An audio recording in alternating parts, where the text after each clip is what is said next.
আসার সময় তুমি কিন্তু বাজার করে নিয়ে আসবে। রান্না করার মতন ঘরে কিছুই সবজি বাজার নেই। কিন্তু মা যে বলেছিল আজ নাকি বিরিয়ানি বানাবে বাড়িতে। সে না হয় বানাক, কিন্তু সবজি না থাকলে রান্না হবে কি? এই নাও, সবজির লিস্ট করে দিয়েছি। শাক সবজি সব নিয়ে আসবে, একটাও বাদ দেবে না। জানো মৌ, আমাদের সংসারে এবার কিন্তু সমস্যা দেখা দেবে। কেন? এ কথা বলছো কেন? আজকে দাদা আসছে। দাদা আসছে? তো কি হয়েছে? তুমি জানো না বলি এ কথা বলছো। তুমি তো সবে কয়েক মাস হয়েছে আমাদের বিয়ে হয়েছে, বাড়িতে এসেছো। দাদাকে তুমি চেনো না। বাবা এটা নিয়ে বেশি টেনশন করে। কি ব্যাপারটা আমাকে খুলে বলবে কি? এই বাড়িটা হয়তো বিক্রি হয়ে যাবে। আমরা এই বাড়ির ভাগ খুব একটা বেশি পাবো না। কেন? বাড়িটা কার নামে? বাড়িটা বাবার নামে, কিন্তু মায়ের যখন কঠিন অসুখ হয়েছিল, বাবা কিছুতেই চিকিৎসা করাতে পারছিল না। তখন দাদা একজনের কাছ থেকে মোটা অঙ্কের টাকা ধার করে নিয়েছিল বাড়ির দলিল জমা রেখে। সেই টাকা পরিশোধ করা হয়নি। মায়ের অপারেশনে প্রায় 4 লাখ টাকা খরচ হয়েছিল। বাবা বাধ্য হয়ে বাড়িটা বন্ধক রেখে লোন করেছিল, আর দাদা সেই লোনের ব্যবস্থাটা করে দিয়েছিল। টাকা না ফেরত দিলে যে লোন দিয়েছিল সেই বাড়িটা নিয়ে নেবে। মানে বুঝতে পারছো, আমাদের এবার পথে বসতে হবে।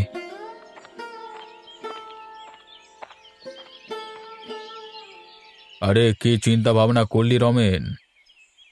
দেখো বাবা, এই মুহূর্তে এত টাকা জোগাড় করা সম্ভব কোনোভাবেই নয়। আমি আমার এক বন্ধুর সাথে কথা বলেছি, আমরা একটা ভাড়া বাড়িতে চলে যাব, তারপর দেখা যাক কি করা যায়। তাহলে সত্যি সত্যি এই বাড়িটা ছেড়ে দিতে হবে? কিছুই করার নেই বাবা। বাবা দেখুন, বেশি চিন্তা করবেন না, আমরা আছি, ব্যবস্থা একটা হবেই।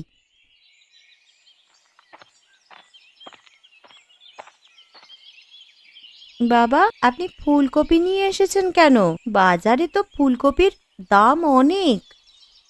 বৌমা, তোমার শাশুড়ি অনেক দিন আগে থেকে বলছিল একটা ফুলকপি নিয়ে আসতে। আজকে সম্ভব হলো, নিয়ে এলাম। ঠিক আছে বাবা, আপনি রেস্ট নিন, আমি চটপট রান্নাটা সেরে নিই। দিন আমাকে ফুলকপিটা।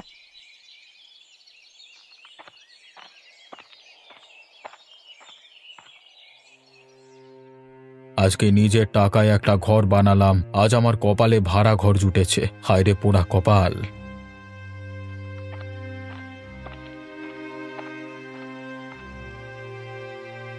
বাবা, আপনি কাঁদছেন কেন? কেন কষ্ট পাচ্ছেন? কিছু নয় বৌমা, বাঘ মানেনি চোখের জল।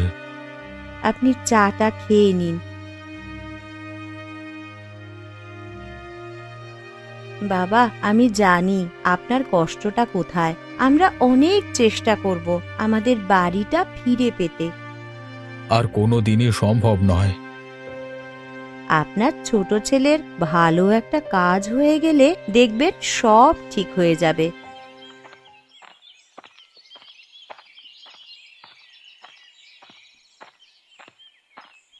আপনি প্রতাপবাবু? হ্যাঁ, কেন বলুন তো? না কিছুই না, ওই শুনলাম আমাদের পাড়ায় এক ভাড়াটে এসেছে, তাই আলাপ করতে এলাম। ও আচ্ছা আচ্ছা, আসুন আসুন, এখানে বসুন। বৌমা, আর এক কাপ চা নিয়ে এসো তো। আরে না না, আমি চা খাই না, এমনি আলাপ করতে এলাম। তা বাড়ি কোথায় ছিল? ওই রঘুনগরে। তা ভাড়াতে এলেন কেন পরিবার নিয়ে?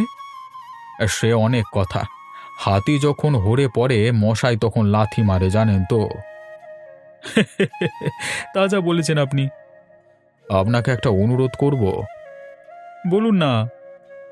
বলছি যে আমার জন্য একটা কাজ জোগাড় করে দিতে পারবেন? এই বয়সে এসে কাজ? ওই খাতাপত্র সারা বা দোকানি হিসেবপত্রের যে কোনো কাজ। ভেবে দেখি। নিশ্চয়ই আর্থিক সমস্যায় আছেন আপনি। বাজারে আমার একটা দোকান ছিল, সেখানে যদি কোনো ব্যবসা করেন খুব ভালো হয়। কি ব্যবসা করব? ব্যবসা করতে হলে অনেক পুঁজি ছাড়া ব্যবসা হয় না।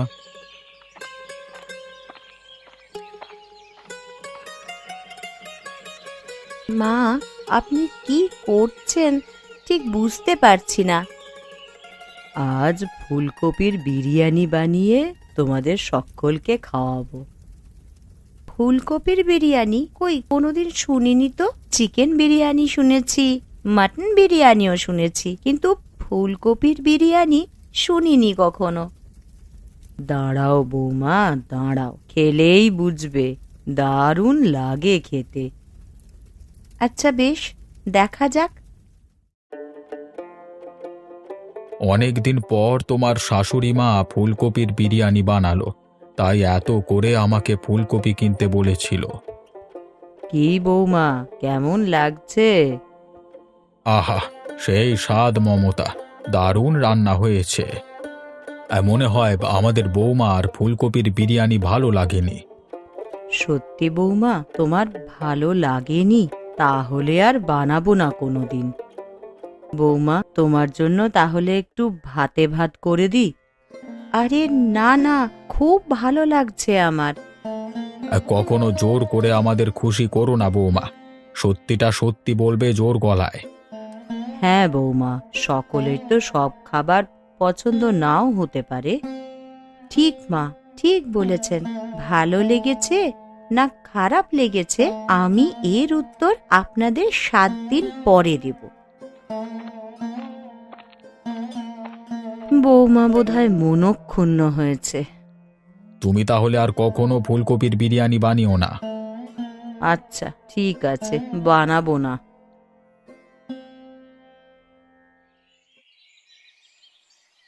আমার টিফিনটা রেডি করেছো মো? কি গো, শুনতে পেলে না? আচ্ছা, তোমার কাছে এখন কত টাকা আছে? বেশি নয়, ওই 1,000 টাকা হবে। কেন, কি করবে? কি যে করি, না একটা রিস্ক নিতেই হবে। কি যে করি মানে, তোমার কি বিশেষ কোনো কাজে লাগবে? তুমি ওই 1000 টাকাটা দাও তো, তোমাকে পরশুদিন দিয়ে দেব। ঠিক আছে, আমাকে আর দিতে হবে না, তুমি বাবাকে দিয়ে দিও, ওটা সংসার খরচের টাকা। আচ্ছা ঠিক আছে।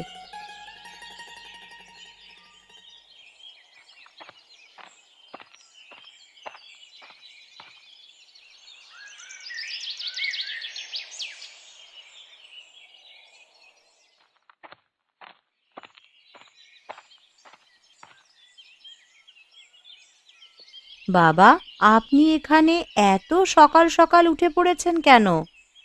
এখন আর ঘুম ঠিকঠাক হয় না। বাবা, একটা কথা বলছি, কিছু মনে করবেন না তো? মনে করব কেন বৌমা? বলছি যে আপনাকে একটা টাকা দিয়েছিলাম, ওটা। হ্যাঁ, 3,000 টাকা, সবটাই আছে, খরচ করিনি। তোমার মায়ের হঠাৎ হঠাৎ ওষুধ লাগলে তাই রেখে দিয়েছি। ওই টাকাটা আমাকে দিন। বাড়িতে চলো, দিচ্ছি।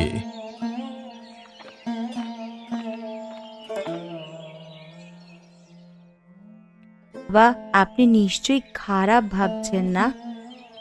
আমার কিছু খারাপ ভাবার নেই বৌমা, তুমি টাকাটা দিয়েছিলে, তুমিই নিয়ে নিচ্ছ, এটা খারাপের কিছু নেই। মা, আপনি কাল যে ফুলকপির বিরিয়ানিটা বানিয়েছিলেন, আমাকে 25 প্লেট বানিয়ে দিতে পারবেন? মানে 25 জনের? এত বানানোর জন্য অনেক বিরিয়ানির চাল, অনেক ফুলকপি আর তেল, ঘি, মশলা সবই তো লাগবে, কিন্তু এত কি হবে? আমার 25 জন বন্ধু খাবে। আচ্ছা, বানিয়ে দেব, কিন্তু বাজার করার এত টাকা কোথায় পাবো? সেটা নিয়ে আপনাকে ভাবতে হবে না। আপনি শুধু 25 প্লেটের জন্য কি কি কিনতে হবে সেটা আমাকে একটা লিস্ট করে দিন। ঠিক আছে, তুমি একটা কাগজ আর কলম নিয়ে এসো। ঠিক আছে, এক্ষুনি নিয়ে আসছি। বৌমা, বাবা, ওটা পকেটেই রাখুন, আমি আসছি। 25 প্লেট ফুলকপির বিরিয়ানি বানিয়ে দিতে হবে। এত কে খাবে? মৌয়ের বন্ধুরা খাবে। ও, এবার বুঝেছি, এই অভাবের সংসারে বৌমা একটুও বুঝলো না।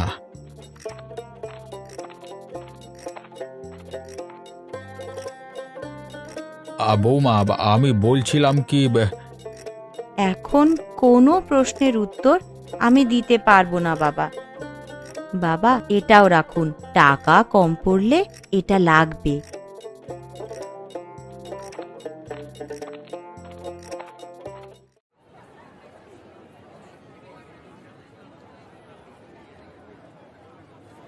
ফুলকপির বিরিয়ানি খেয়ে যান, বাড়ির জন্যে নিয়ে যান। বৌদি, ফুলকপির বিরিয়ানি কত করে? 50 টাকা প্লেট। আমাকে দাও, খেয়ে দেখি কেমন হয়েছে।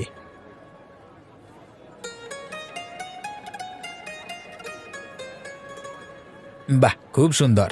বৌদি, আমার গিন্নির জন্য 1 প্লেট প্যাক করে দিন। আচ্ছা, দিচ্ছি।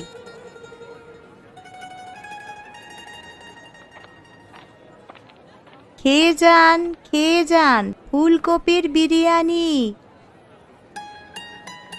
100, 200, একদিনে সব বিক্রি করে ফেললাম। দিদি, এখানে ফুলকপির বিরিয়ানি পাওয়া যায় শুনলাম। বোন, আজ সব শেষ হয়ে গেছে। কাল আসবেন? প্রতিদিন আসবো। কাল থেকে সকাল বিকাল দুবেলাই আসবো। ঠিক আছে, তাহলে কাল সকালে আসবো। কাল সকাল বিকাল ফুলকপির বিরিয়ানির দোকান দেব।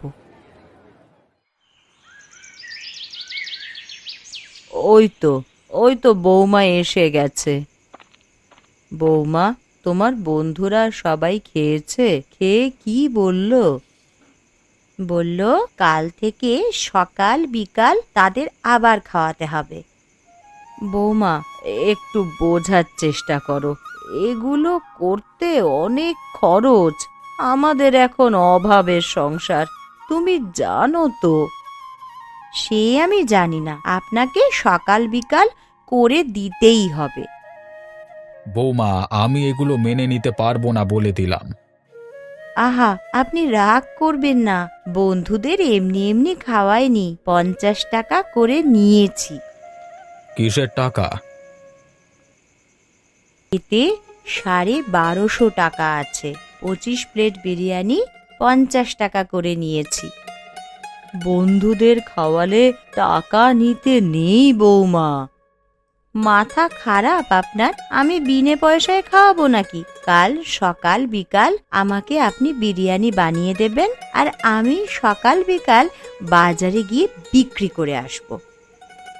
বৌমা, সংসারটা তো আমাদেরই, সবাই একটু কষ্ট করলে দেখবেন টাকা জমিয়ে আমাদের বাড়িটা ঠিক ফিরে পাবো। বৌমা, আপনি বানিয়ে দেবেন না মা? তুমি এত ভাবো সংসারটা নিয়ে, তুমি কষ্ট করলে আমিও পারবো। আমাদের দোকানের নাম শাশুড়ির ফুলকপির বিরিয়ানি রাখবো। এবার বুঝলেন কাল আমার বিরিয়ানিটা কেমন লেগেছিল? বুঝেছি। মায়ের কাজ ফুলকপির বিরিয়ানি বানিয়ে দেওয়া, আমার কাজ রান্নায় হেল্প করা আর বাজারে বিক্রি করা, আর বাবার কাজ সব হিসেব রাখা, কেনাকাটা করা। তাহলে মোট লাভ 80,500 টাকা। বৌমা, বৌমা। বাবা ডাকছিলেন? এই নাও, মোট খরচ বাদ দিয়ে কয়েকদিনে 80,500 টাকা লাভ হয়েছে। কি বলছেন আপনি? এতটা লাভ কি করে হলো? আসলে আমিও বুদ্ধি করে সব বাজার পাইকারি দামে কিনেছি। ওহ, তাহলে তো খুব ভালো হয়েছে। টাকাটা তুমি রেখে দাও। না বাবা, তাহলে কাল আপনি এই টাকার মধ্যে থেকে 75,000 টাকা নিশিকান্ত বাবুকে দিয়ে আসবেন, আর বলবেন এভাবেই আমরা ধাপে ধাপে 4 লাখ টাকা পরিশোধ করে দেব। পরিশোধ হয়ে গেলে ওনার কাছ থেকে বাড়ির রেকর্ড নিয়ে নিয়ে আমরা আবার আপনার বাড়িতে ফিরে যাব। বাবা, বাজারে একটা দোকান আমার দরকার। দোকান, তাই না? কালকে হয়ে যাবে। কালকে সকালে দুঃখীরামের ভাইয়ের কাছে যাব, ওনার দোকানটা নেব। এমনি নেবেন না, বলবেন মাসে মাসে ভাড়া দেব। আচ্ছা, ঠিক আছে। বাবা, নিশিকান্ত বাবুকে 75,000 টাকা দেওয়ার পর যে টাকাটা থাকবে সেটা দিয়ে বাজার করবেন, আর আপনার কাছে আর যে 10,000 টাকা আছে ওখান থেকে এই মাসের বাড়ি ভাড়াটা দিয়ে দেবেন, 1 মাসের অ্যাডভান্সও দিয়ে রাখবেন। অনেক ভাগ্য করে তোমার মতো বৌমা পেয়েছি, শুধু অমানুষ হয়ে গেল আমার বড় ছেলে। আচ্ছা, তোমরা কি সারা রাত গল্প করবে? কাল ভোর ভোর ফুলকপির বিরিয়ানি করতে হবে যে। বাবা, মাকে আপনি কাল 5,000 টাকা দেবেন, ওটা মায়ের কাছে থাকবে। আয় বাবা, বস।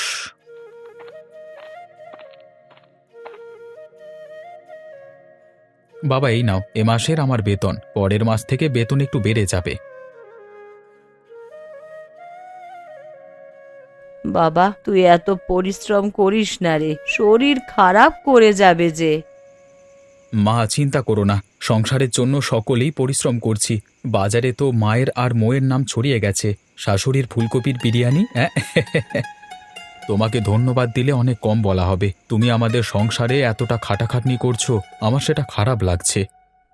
সব ক্রেডিট কিন্তু মায়ের। সেদিন মায়ের হাতের ফুলকপির বিরিয়ানি খেয়ে ভাবলাম এটা বিজনেস করলে কেমন হয়, তাই তোমার কাছ থেকে টাকাটা নিয়েছিলাম। বৌমা, চলো আমরা এবার খাবার বাড়ি। হ্যাঁ মা, চলুন, আপনারা তাড়াতাড়ি চলে আসুন বাবা।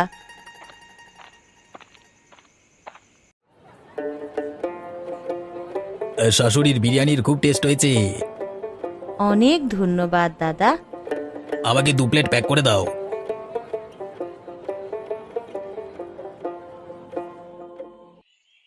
আচ্ছা মো, আমাদের বাড়ির আর কত টাকা বাকি আছে? 3.5 লাখ দেওয়া হয়ে গেছে, আর কয়েকদিনের মধ্যেই মিটে যাবে সবটা, আর আমরা আমাদের বাড়িতে চলে যাব। আজই পুরো টাকা মিটিয়ে দাও। এখন হাতে একটুও টাকা নেই গো, আর কটা দিন ফুলকপির বিরিয়ানির ব্যবসাটা হোক, ঠিক মিটে যাবে, চিন্তা করো না। শোনো, আমি যে কাজ করতাম ওই কাজ ছেড়ে দিয়েছি কাল থেকে, আর একটা নতুন কাজে যোগ দেব, তাই আগের কোম্পানি থেকে আমি পিএফ এর 60,000 টাকা পেয়েছি। এই নাও, তুমি বাবাকে বলো আজকে এই টাকা মিটিয়ে দিয়ে কালকে সকাল সকাল আমরা আমাদের বাড়িতে ফিরে যাব। সত্যি? বাহ, খুব ভালো হয় তাহলে। চলো তাহলে বাবাকে গিয়ে বলি।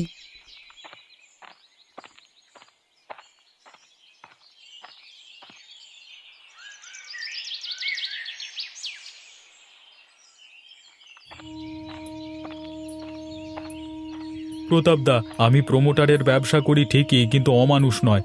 হ্যাঁ, আপনারা অনেক দিন ধরে এই বাড়িটা ফিরে পেতে আপনি, বৌদি, আপনার বৌমা ফুলকপির বিরিয়ানির ব্যবসা করে 4 লাখ টাকা মিটিয়ে দিলেন। শেষ মাসের একটা সুদের টাকা আমি নিলে আমার পাপ হবে, তাই এই টাকাটা আমি নিতে পারবো না। টাকাটা ধরো, তোমাদের বিরিয়ানি ব্যবসায় কাজে লাগাও। এই বাড়ি এখন পুরো আপনার। আপনি মানুষটা যতটা খারাপ ভেবেছিলাম ততটা ঠিক নয়। এখন আর একটা কথা বলতে মূলত আপনার কাছে এসেছি। কি বলুন তো? যে কথাটা বলবো আপনি শুনলে আপনি অনেক কষ্ট পাবেন, তাও বলবো আপনার পরিবারের ভালোর জন্য। না না, আপনি বলুন, আমি কষ্ট পাবো না। আপনার স্ত্রী যখন অসুস্থ হয়, চিকিৎসায় মোট খরচ হয় মাত্র 2 লাখ টাকা, 4 লাখ টাকা নয়। তাহলে আপনার বড় ছেলে একটা প্ল্যান করেছিল, আপনার কাছ থেকে এই বাড়ির দলিল নিয়ে এসে আমার কাছ থেকে 4 লাখ টাকা লোন নেয় 1 মাসের জন্য। আমি যথারীতি 4 লাখ টাকা দিই। তারপর ওই 4 লাখ টাকা থেকে নার্সিংহোমে দিয়েছে 2 লাখ টাকা, আর আপনার বড় ছেলে নিয়েছে 2 লাখ টাকা। বাবা, আপনার ছেলে আসেনি? ওর তো ফেস্টুন নিয়ে আসার কথা। নিশিকান্ত বাবু, আমার বৌমা। ও, আপনি তো বাজারে কামাল করে দিয়েছেন শাশুড়ির ফুলকপির বিরিয়ানি ব্যবসা করে। আপনার শাশুড়ির নাম চারিদিকে ছড়িয়ে পড়েছে। সবই আমার শাশুড়ি মায়ের জন্য সম্ভব হয়েছে। তা আমাকে কবে খাওয়াবেন আপনাদের ফুলকপির বিরিয়ানি? নিশ্চয়ই, সন্ধ্যার ব্যবসার জন্য বানানো হচ্ছে, একটু বসুন, আমি আপনাকে খাওয়াবো। ঠিক আছে ঠিক আছে।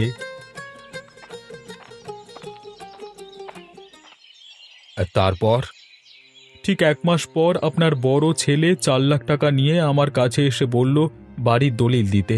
আমি তখন বুঝে নিলাম আপনার বড় ছেলে ওই 4 লাখ টাকা দিয়ে বাড়িটা আত্মসাৎ করতে চায়।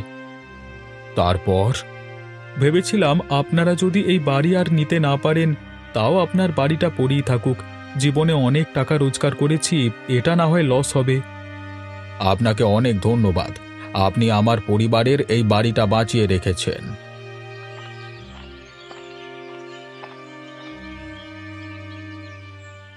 এই নিন কাকাবাবু, বাড়ির সকলের জন্য দিয়েছি, সবাই মিলে খাবেন। কত টাকা বৌমা? এমা, ছি ছি, এটা আপনাকে খাওয়ার জন্য দিয়েছি। আমার বৌমা? হ্যাঁ, কই টাকা বের করুন, কত সাহস দেখব। আসি প্রতাপ বাবু, হ্যাঁ আমি আছি আপনাদের পাশে।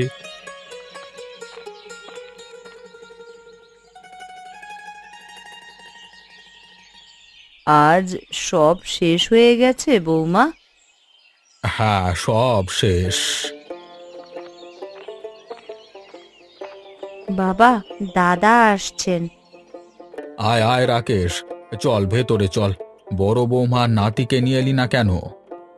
বাবা, আমি বুঝতে আসিনি। আমি এই বাড়ি বিক্রি করব, লোক ঠিক করেছি। 10 লাখ টাকা দাম দিয়েছে, আমার 5 আর রমেনের 5 লাখ।